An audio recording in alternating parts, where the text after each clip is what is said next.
Okay. Well, you can't say just hit go after I hit go, because then you'll sound grumpy. Oh, just hit go.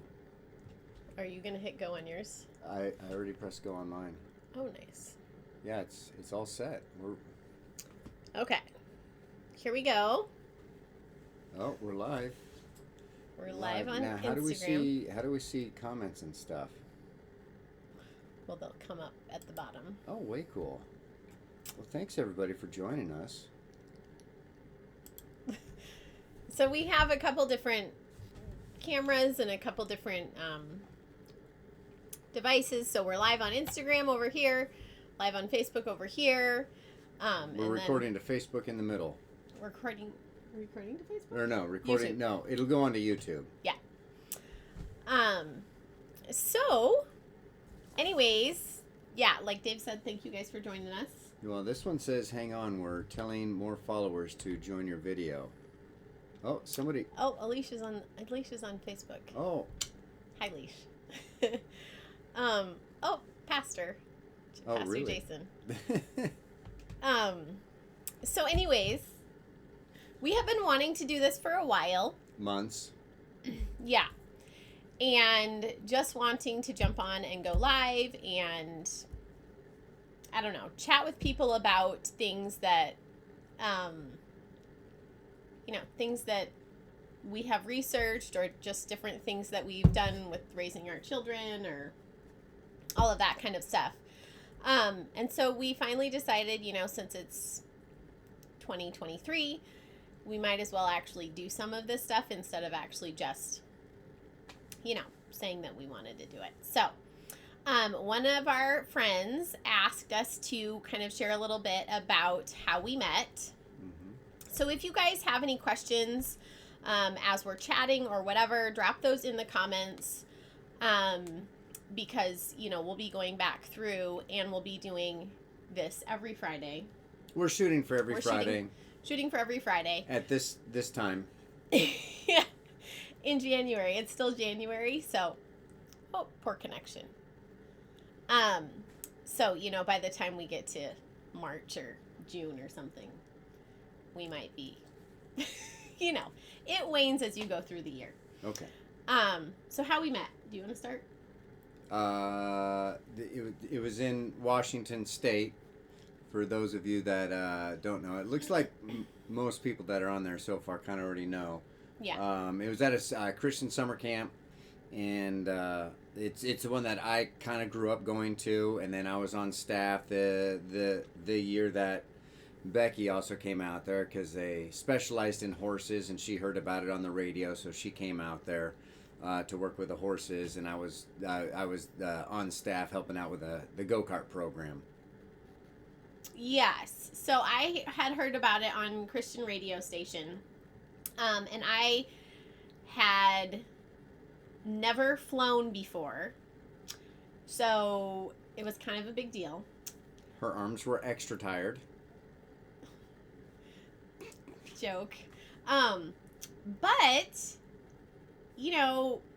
it was a great experience because it was a Christian, like Dave said, it was a Christian youth camp. And so I went out there because of my horse experience, and so I did trail rides and lessons in the arena and all of that kind of stuff. And so it was a great, experience.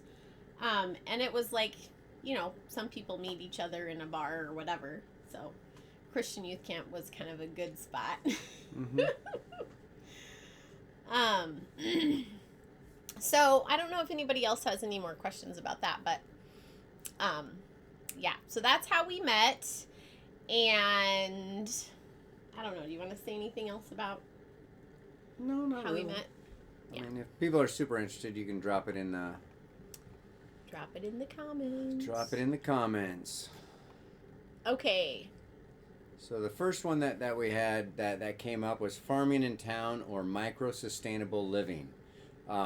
That one, it's a tricky one with just a little bit of land, and we're not by any stretch masters at this. We have lived on an acre before and raised a lot of our own food, but now we have just the quarter acre city plots. We have just the little teeny garden in the backyard. We go to the store more than what we'd like to. But some things that we've done is that we have friends that have land. And so we've done the kind of share type of thing where we'll get the little baby chicks and we'll grow them up until they're ready to go out into a field. And then our friends at the farm will finish them off, and then we can get together and do all the butchering and all that stuff. So we can kind of split things up that way. You got your garden, your in-town garden. You can do some of your own fruits and veggies that way. So it's tough when you have just a little bit of space. So I know when we had an acre, all of our own meat we basically raised, and we fed most of them for very, very inexpensively, because we'd go to the food bank and grab all their cast-offs, and that's how we made bacon. So pigs, they're magical. They turn old lettuce into bacon. It's amazing. So that's micro-sustainable living. That is tough. Well, and one thing too, we can always, each of us have things that we can do.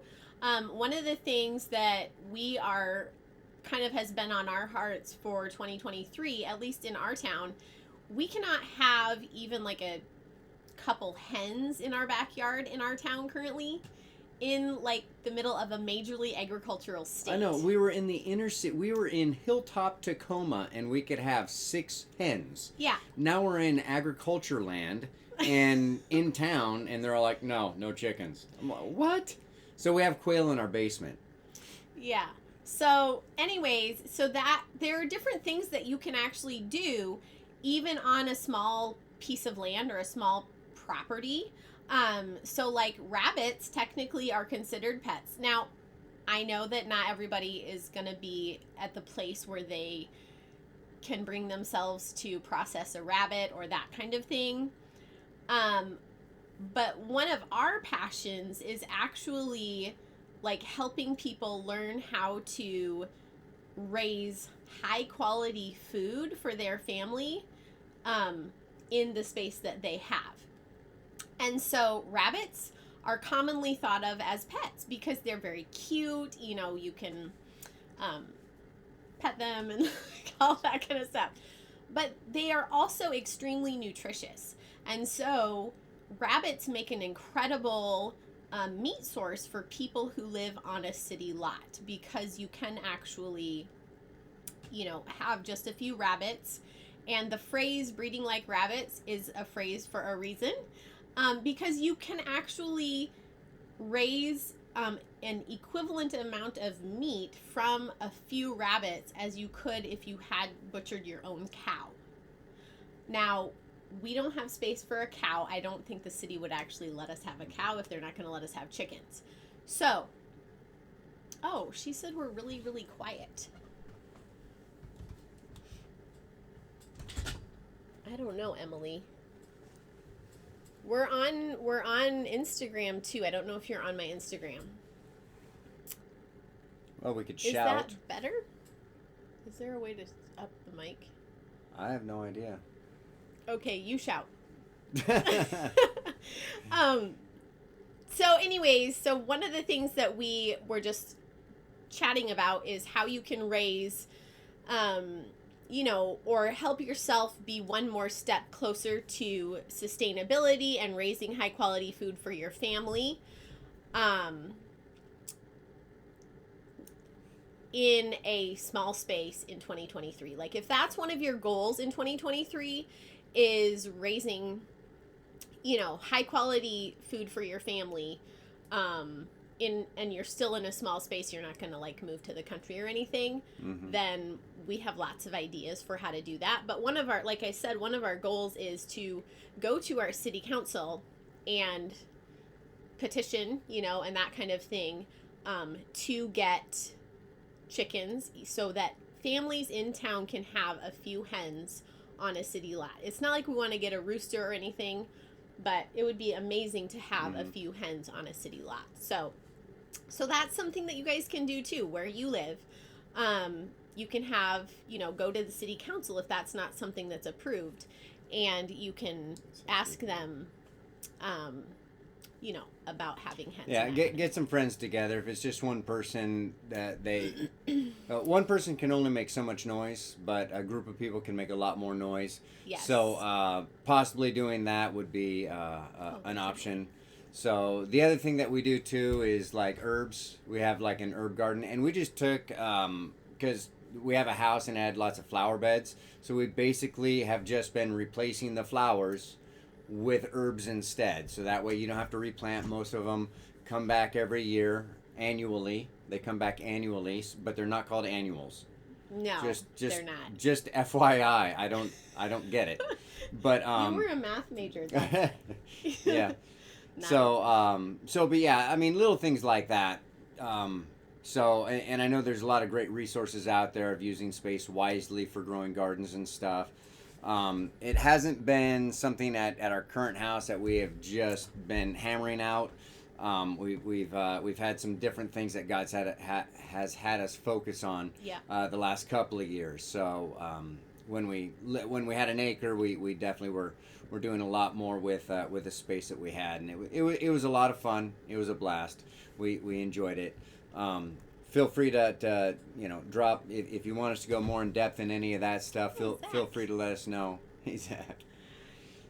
So if you want more info, because we have a lot of small farm acreage, micro acreage type ideas that we have kind of thought through, because we've already been through that process. Even though we're not currently at that stage, we've already been there. But it's interesting the different types of questions from our friends, because we have one on how did we meet. We had one on the sustainable living. We have one here on government type of stuff. So it's we're trying not to go too far in depth with any one thing here, because we're hoping that it's not like a 5-hour talk here. We're thinking 20 minutes or so. So this one is talking about the carbon pipeline. So not everybody on here is from northern Iowa, right?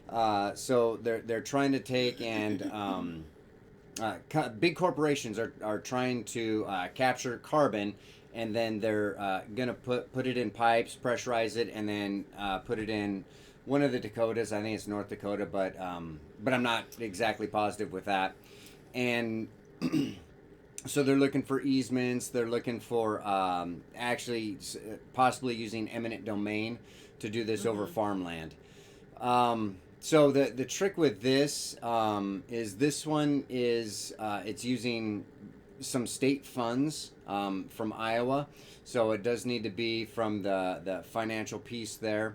And then there's not a whole lot that at this point that I know of that the congressmen and women can do as far as the House of Representatives or the Senate. There's not a bunch of laws that they can pass that'll stop it.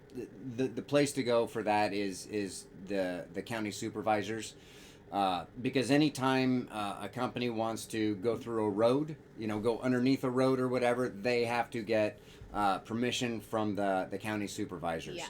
And that's so you do need to be showing up to those county supervisor meetings, and then also talk to the utilities board, the Iowa Utilities Board, and let them know that we're not in favor of this.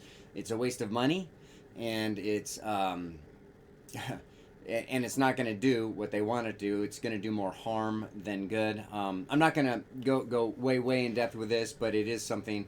If you want to look into, you can reach out and we can do that. Or if we get another comment or somebody else who wants us to go more in depth, we can definitely do that as well. But it's not something that's going to do what they want it to do. I feel it's going to be more harm. Yes. So, and the question was how can we help encourage our friends who own land in Iowa and our friends who are in the ethanol industry, and really a lot of it is shining light on truth, which I know that sometimes takes so much effort. It takes so much work, because first you have to kind of dig through the lies and uncover You got to unwrap them. Yeah. Or untangle them. Yes, because there are a lot of sometimes there will be a portion of what they say that's true, and then you have the rest of this chunk that's the lie, and so you have to get past that true portion to get to the lie or the untruth portion. And so really it's helping those people, both our landowner friends and our ethanol industry friends, really see that there is lie happening in all of this conversation. Yeah. And the landowners are going to be getting paid for allowing that to run through their land, but it's a lease agreement type of thing. They are signing away their rights to that portion of land and what they can do with their land. So they are selling ownership, some of the ownership freedoms that they have to these big corporations with big time lawyers. And it's not going to be and I forget how the payout goes, but the thing is that if you consider your land, your farm, something you want to pass to your children, then when you pass it to their children, it's not going to be worth as much because you have sold off some of the rights to that land to your children and possibly your grandchildren. So it's a trap, and it's tough because they see the green, and that's kind of where they go. And I know with the wind turbines, it's a lot of similar type of things going on with that.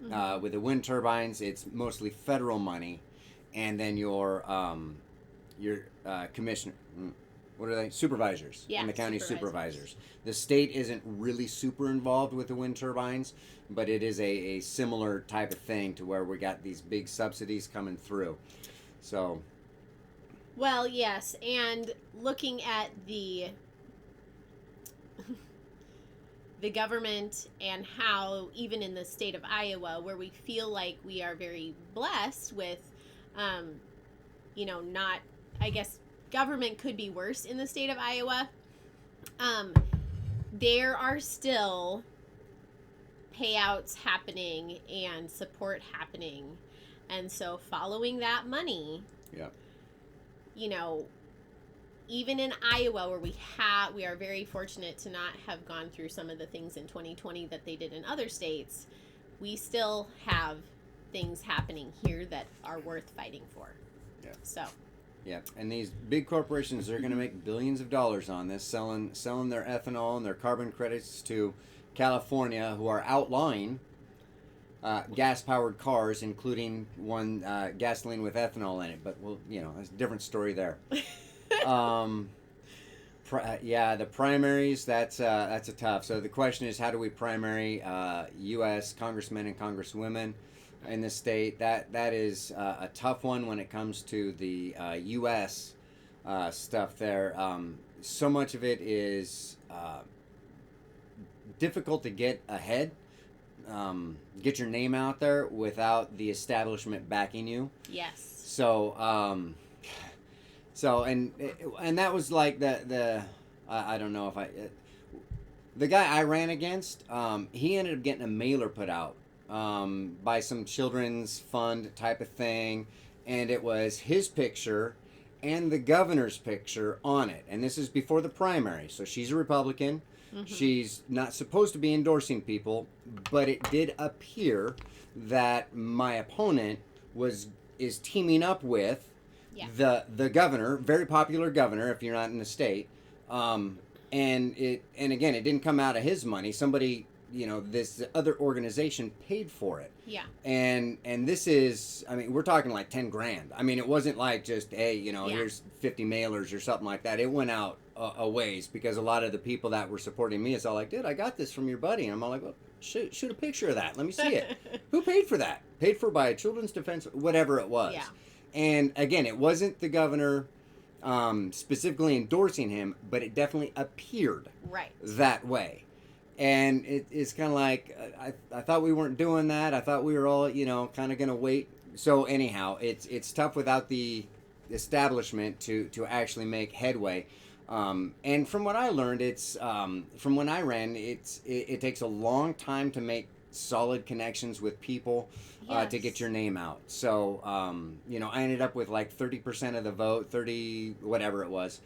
And we campaigned for, I don't know, 6 months, if that, 3-4 months, knocking on doors, that type of stuff. And I got 30% of the vote. And, at the time, I'd only lived in this area for like 2 years. Yeah. So there was very few people that actually knew me.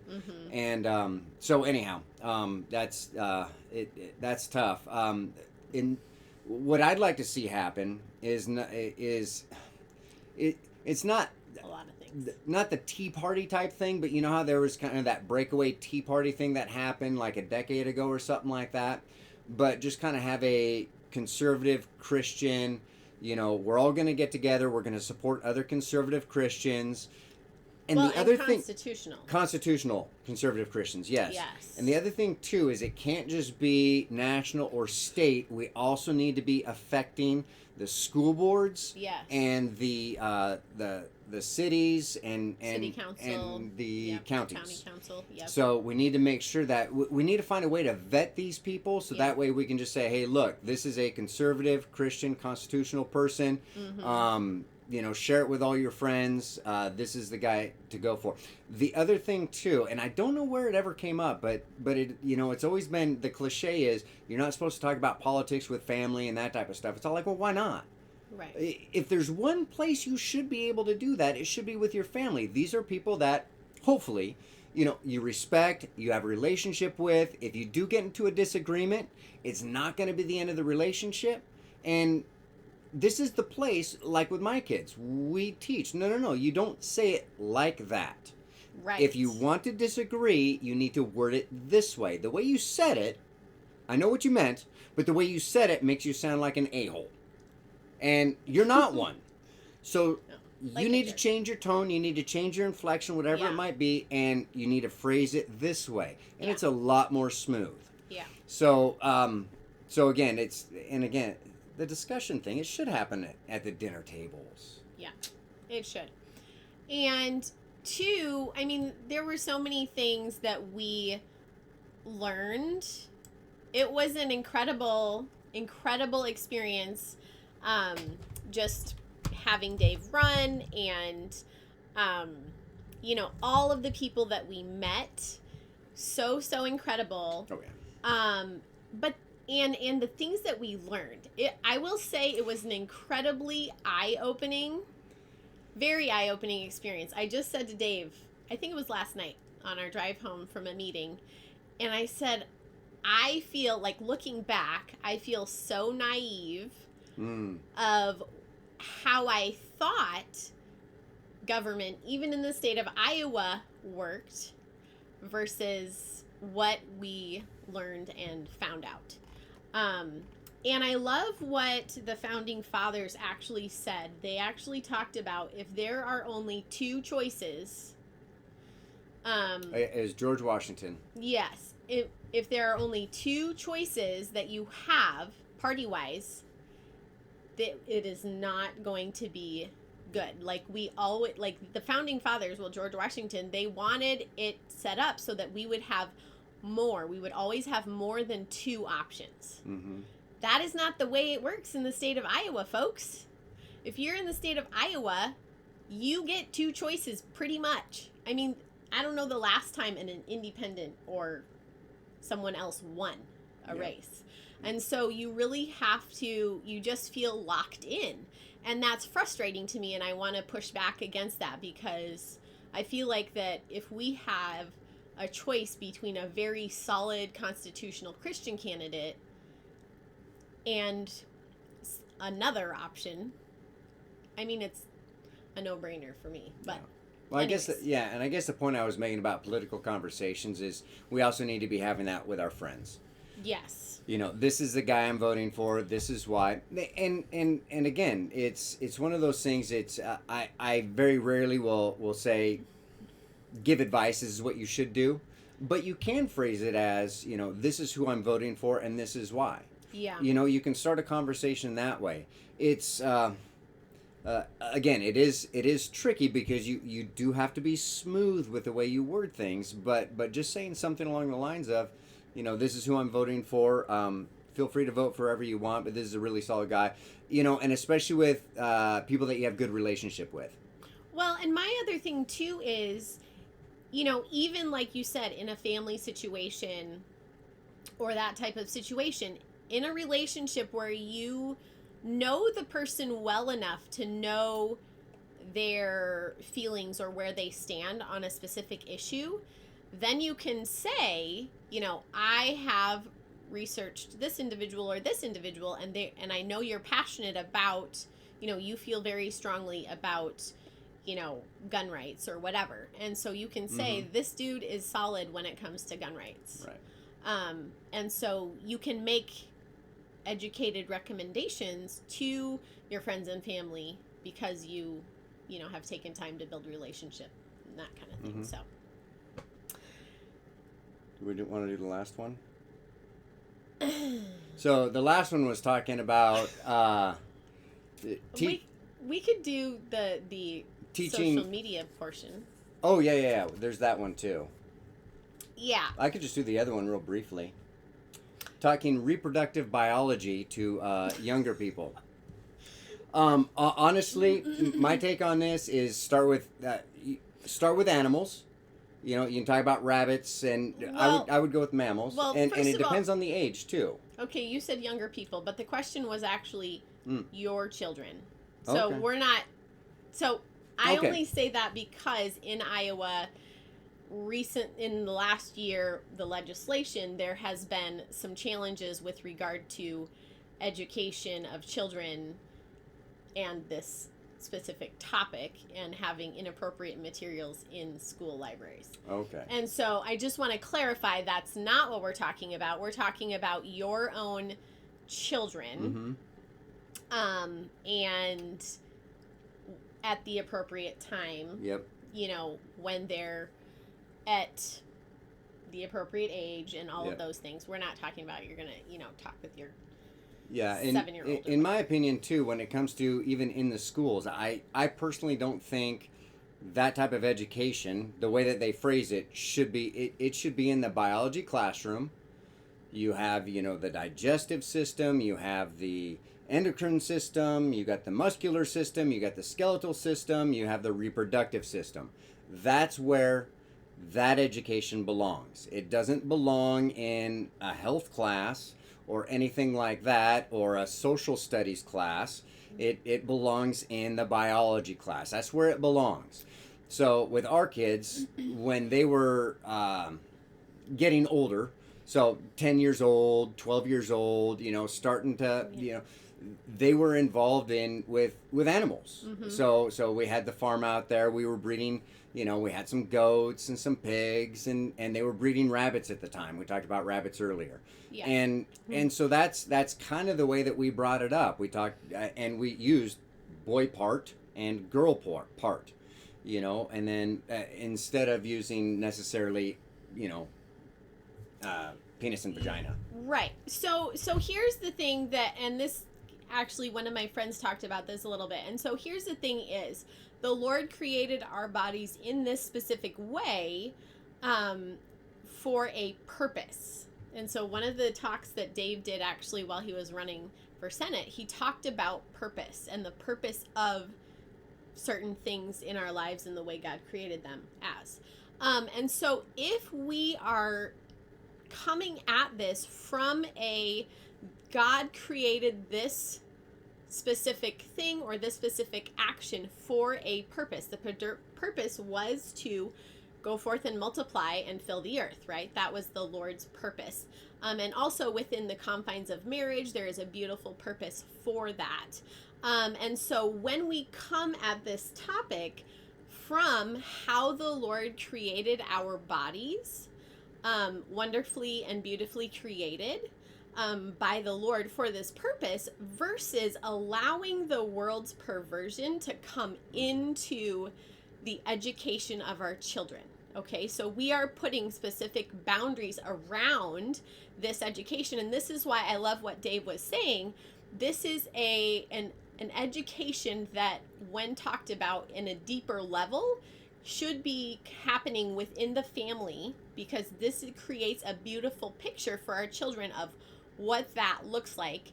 And also in a very matter-of-fact way, like with animals and that kind of thing. And so then, they're able to see, when this process is happening, they're able to see, okay, well, we're breeding rabbits today, and this is how that happens.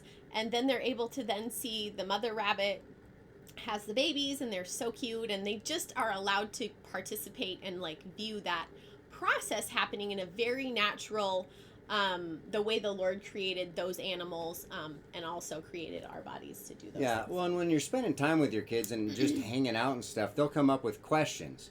And so, like with the rabbits, you would put the boy rabbit in with the girl rabbit. Yeah. And they would have what's called 3 fall-offs. Okay?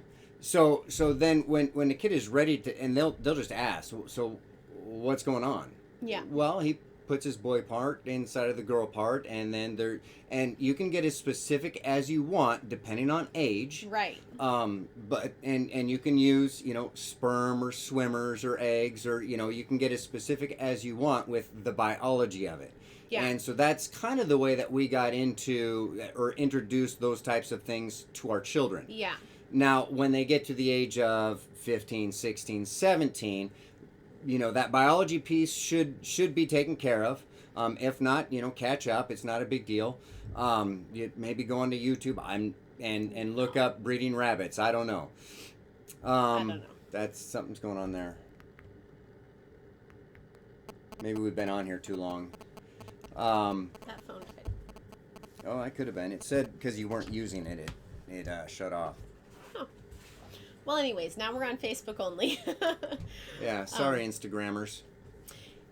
Yeah. And then when they get older, now it is time to start talking about boyfriends and girlfriends, and that's when it gets a little bit more difficult to deal.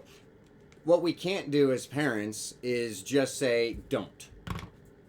Don't do that until you're married. That's not enough because of the types of pressures that they have, the group of friends that they've chosen to be around, and it could be that we've allowed them to be around. It's going through when it comes to don't do that.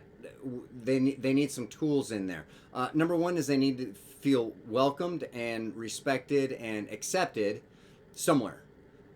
Yes. The family is where that's supposed to be. Yep. So make sure that that's built into that relationship. By the time they're 17 years old, 16, 15 years old, there's not a whole lot I can do to make them do anything. It's got to be that relationship. And as long as they know that, they have respect from me for the things that they're good at, that's going to help when I give advice or if I make constraints on the certain activities that they can and can't do.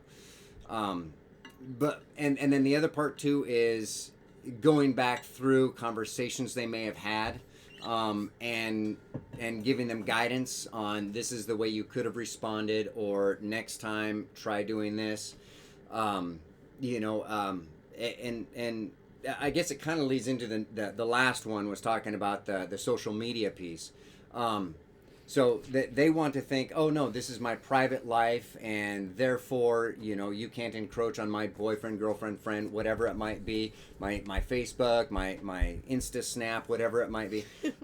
That type of stuff. What they're trying to do is the kids are saying privacy. That's not what they're saying. What they're asking for is no accountability. Yes. And as soon as you identify that as a parent, oh, wait. It's not privacy. I don't even have privacy with my phone. And I'm over 40 years old.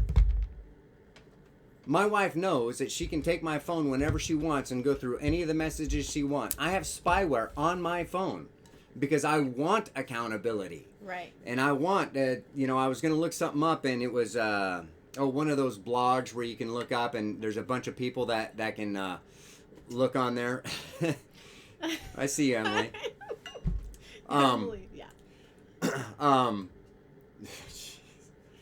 I forgot what I was talking about. You were trying to look something up. Oh yeah, I was trying to look something up, and it was one of the blogs, and my spyware or whatever on my phone. It's all like, no, you can't get onto that one. So like, I'm just trying to look up what this phrase means for work.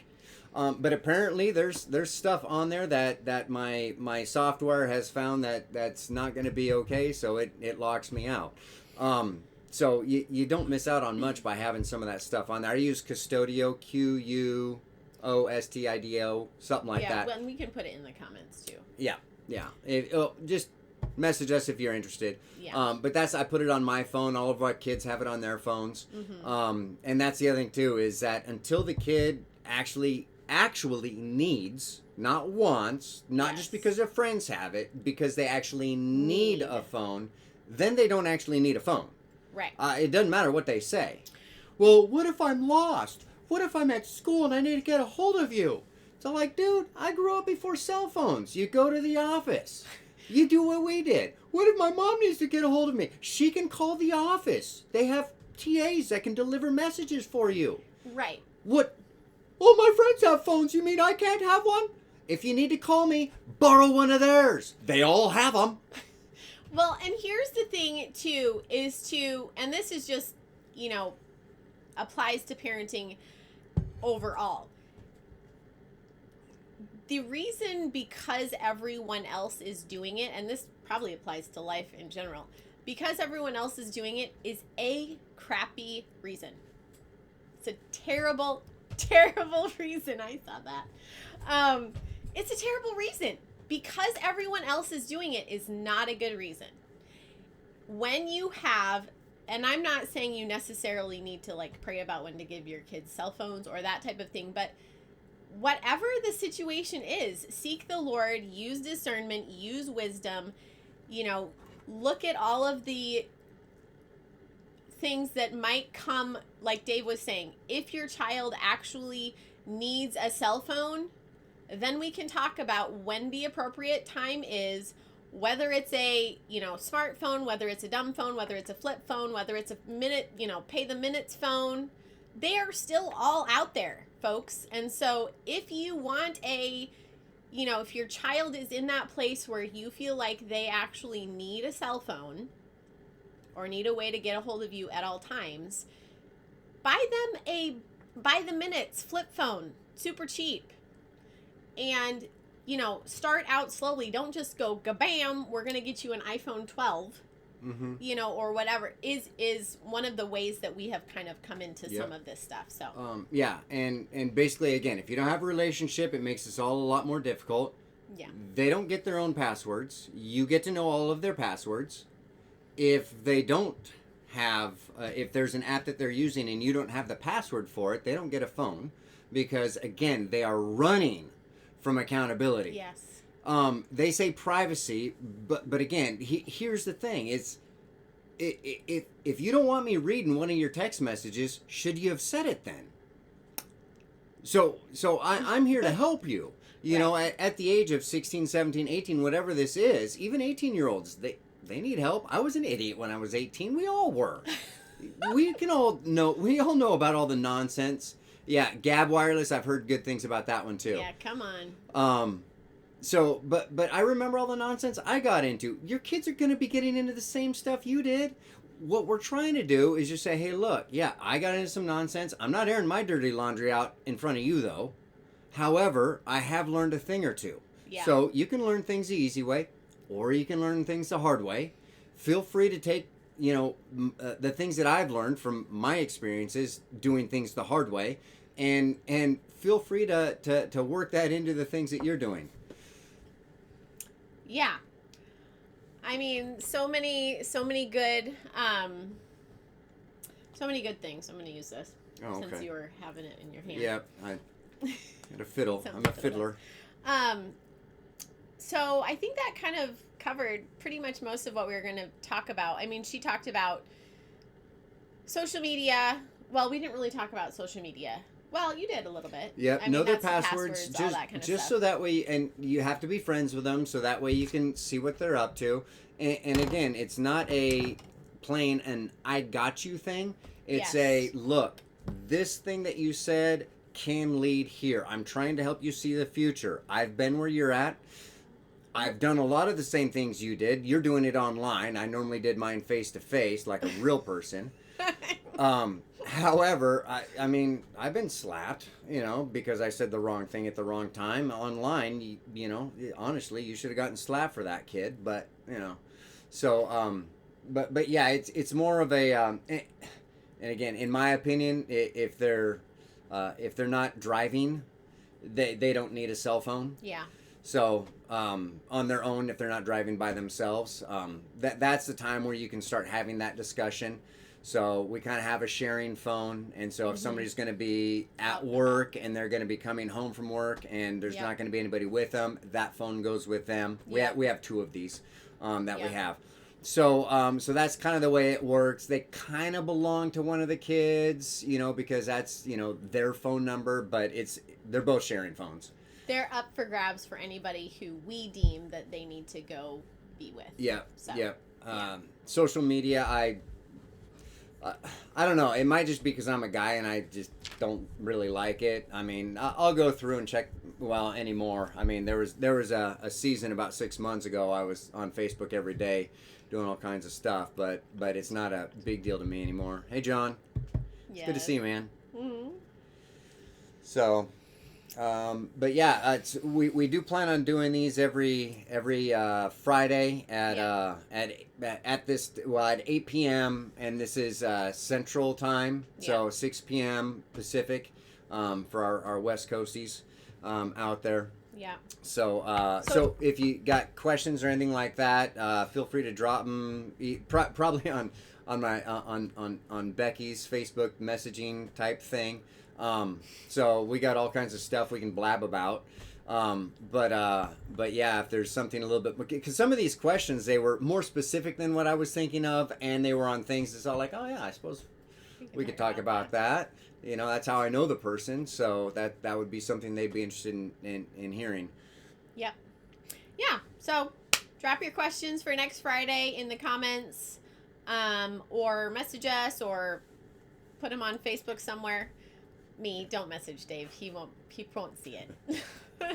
If you got my cell number, you can totally message me text on that. Him. I'll get the text. So I don't have Facebook notifications on my phone, and so it might be another couple of months before I pop back on there. So she actually checks my Facebook more often, so she can see what things look like from another person's end. Yeah.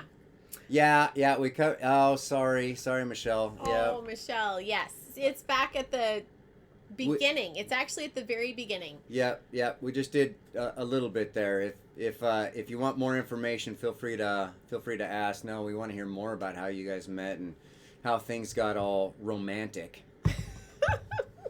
Anyways, you guys have an awesome Friday, and we'll see you next week. Thanks for being awesome too, Emily.